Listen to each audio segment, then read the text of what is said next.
Thanks a lot, Ben. Well, we've got Thomas Cole with us today, Head of Policy and Research at the UK-based pro-European organisation Open Britain. Good to see you, Thomas. Thank you. It has been a very tumultuous fortnight, mainly with our focus of attention on Parliament, on the government, on Theresa May, etc. Today, though, you really get the feeling that the mood music's changing and it's all about getting ready for a no deal, both from Dominic Raab, the new Brexit Secretary, and from the European Commission. Your thoughts on this? Yes, I mean, it's certainly concerning. I think with only 8 months to go in the Brexit negotiations, the original plan had been to try reaching a deal in October. And what we're seeing now is both sides in a very difficult position. The real issue here is, of course, is the Northern Ireland border, trying to keep that border open. And the only way of being able to keep that border open as it is today would be for the UK to remain in both the single market, the EU single market, as well as the customs union, so to have no tariff on goods and also to keep regulations. With you on that. Others do say we can keep the flow of people and goods virtually freely, but not be within the customs union, not be within the single market. I don't think there's any other example of that anywhere else in the world, unfortunately. I mean, the EU does, for example, have a different relationship with Norway, a different relationship with Turkey, but in both those scenarios, they do not offer the kind of frictionless free border which exists today.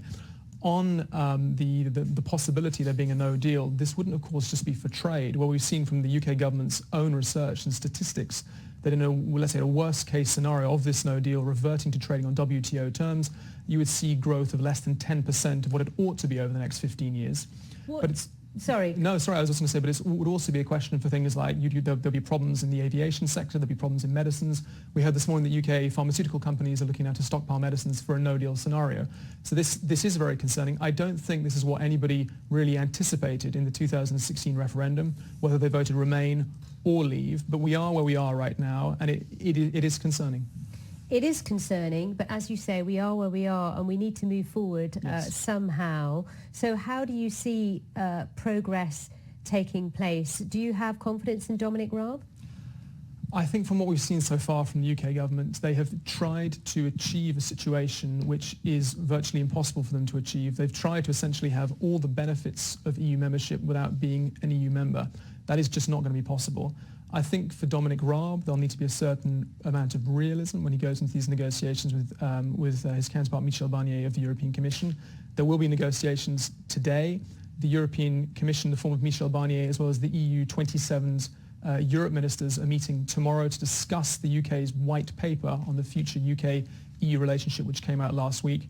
But the clock certainly is ticking. I don't personally see any movement taking place at all unless there is a willingness by the UK government to shift its stance on the Northern Irish border. And without that, we really risk going into a situation in October where the positions haven't changed. And then you'd be looking at a possible December European Council decision. That's only 3 months until the UK is scheduled at this point to leave the European Union, but without a withdrawal agreement, there's no transition agreement either, which is what the UK government had originally envisaged, taking the UK essentially to be a rule taker, accepting all EU rules until the end of 2020. So you really need to get that agreement in place. Okay, thank you very much indeed. Thank Thomas you. Cole from Open Britain.